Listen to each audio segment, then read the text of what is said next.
Un tagad kārta manai pikanti sildošajai ziemzupai. Šī zupa būs īpaši piemērota tiem, kuriem patīk aktīvi izbaudīt ziemas priekus, pēc padraiskošanās pa sniegu vai pēc slēpošanas. To ir ļoti ērti ieliet lielākā termosā un paņemt līdzi vienkārši ārā piknikā. Un tad, kad paliek augsti, tad sasildīties ar šo spēcinošo ziemīgo zupu. Sāku ar buļļonu gatavošanu. Es ņemu vienu lielu burkānu un 2 sīpolus. Un tos apcepu uz pannas, bez eļļas, bez sāls un bez pipariem.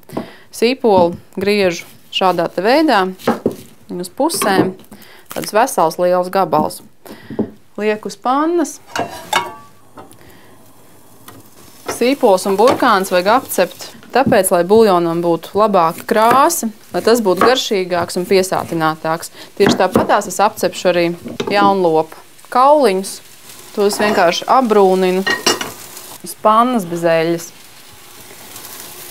Manai ziemīgajai gaļas zupai pilnīgi noteikti ir vajadzīgs buļļons, nevis kubiņi, lai tā būtu gardāka, lai garša būtu piesātinātāka, daudzveidīgāka. Burkāns es griežu tādos garos gabalos, un tādas pašas lielas arī apcepu uz pannas. Šādi apcepot burkāns un sīpols, tā ir arī izcila bāze tieši dārzeņu buļļonam. Dārzeņu buļļonu var izmantot arī kā bāzi gaļas zupām, zivju zupām, dārzeņu zupām. Un to var arī pagatavot un turēt leduskapī vismaz 4 dienas. Bet kaulu buļļons tieši tagad, šajā augstajā ziemas laikā, palīdzēs mums būt stipriem un veseliem. Buļļonam var pielikt arī selerijas sakni. Šodien man mājās nav selerijas sakni, tāpēc es izmantoju tikai burkāns un sīpols. Tos vajag tā kārtīgi apbrūnināt. Gaļu vajag apdedzināt uz straujas uguns. Galvenais ir panākt tā, lai tā būtu nedaudz apcepus brūna. Nav mērķis to izcept gatavu. Tagad tos lieku buļļonā vārīties. Pievienošu arī lauru lapas, piparus, sāli. Buļļonu vārīšu kādas 2 stundas.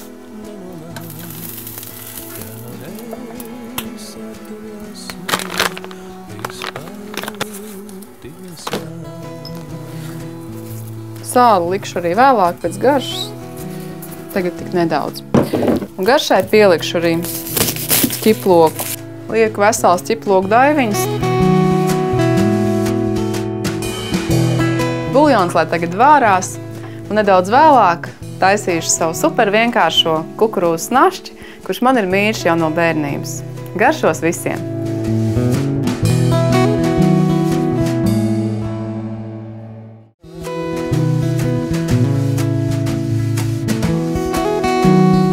Nu, lūk, kā mana maizīte ir skaisti pacēlusies. Tagad tai var uzlikt rozmarīnu un tomātus un likt cepties to 220 grādos. Esmu krāsni jau ieslēgusi. Es ņemu čerī tomātiņus, kurus sagriežu uz pusēm. Kā es arī iepriekš minēju, focaccia ir gatava cepšanai tad, kad tā ir 3 reizes palielinājusi apjomu. Pārbaru rozmarīnu. Focacciai ļoti labi derēs arī saulē kaltēti tomāti, olīvas. Focaccia var pārsmērēt arī ar tomātu mērci, liekot tai, piemēram, pēc tam virsū kādu anšovu, tomātu. Tagad to pārslieku ar olīveļu. Un tagad to ņemšu ārā no krāsnes, pārbēršu tai rupjo sāli. Tagad to nedrīkst darīt, jo sāls izkusīs. Lieku maizi cepties kāds 25 minūtes. Uz kādām 30–40 minūtēm, kamēr tā ir zeltaini brūna. Manai sātīgajai ziemzupai ir vajadzīga tomātu mērce. Un šodien tomātu mērci es pagatavošu pati. Tā būs vienkāršā tomātu mērce, kuru var izmantot kā bāzi daudziem ēdieniem, kā piemēram picām, tai pašai focaccias maizītei. To var ēst pie cīsiņiem un dažādiem gaļas ēdieniem, kā arī var izmantot tomātu zupām. Vispirms es uzkarsēju katliņā olīveļu, ņēmu diezgan padaudz, tā lai tā nosedz visu katla pamatni. Un tagad ņemu pusi no vidēja izmēra sīpolu un pusi burkānu. Tos malki sagriežu un apcepu olīveļā. Bez sāls un bez pipariem. Burkānu un sīpoli ir svarīgi sagriezt pēc iespējas smalkāk, jo tas ir jāapcep tā, lai tas juktu ārā. Tagad ziemas laikā tomātu mērci es gatavoju no konservētiem tomātiem. Savukārt vasarā noteikti to vajag gatavot no svaigiem tomātiem. Tos vispirms noblanšējot un noņemot tiem miziņu. Šo tomātu mērci var savārīt arī lielākā daudzumā, ielikt burkās un leduskapī turēt, un tad pēc vajadzības to izņemt un lietot pie dažādiem ēdieniem. Šai vienkāršai tomātu mērcei es nelikšu nekādas papildus garšvielas klāt, tikai pašās beigās nedaudz sāli. Tāpēc, lai to varētu izmantot pēc iespējas universālāk, šo recepti es noteikti ieteiktu iegaumēt tik vienam, jo to var ērti un labi pagatavot.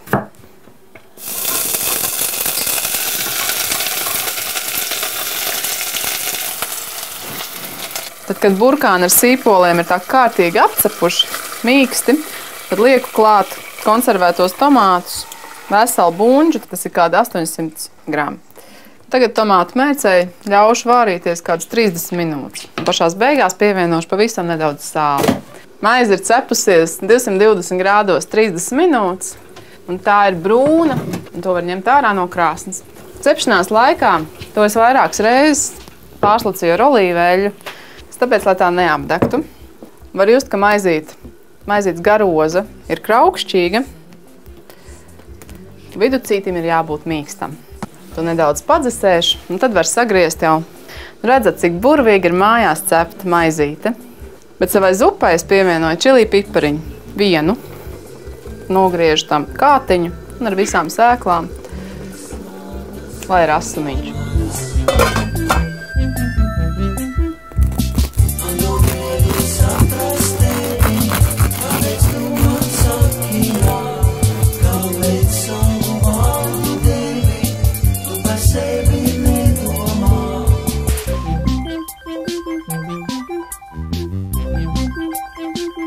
Buljons drīz jau būs gatavs, un tagad vēl apcepšu lielo fileju olīveļā, sakarsētas pannas kopā ar burkāniem un sīpolu.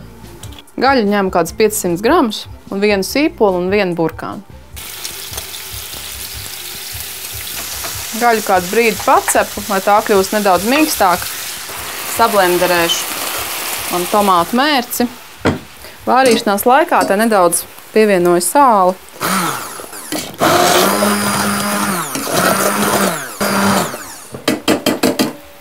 Tomātu mērce ir gatava. Cepoties gaļai uzbaru sāli, piparus, gan sarkanos, gan melnos, jo šī ir pikantā zupa. Tagad var pievienot gan burkānus, gan sīpolus. Nokāšu buljonu, noņemšu gaļu no kauliem.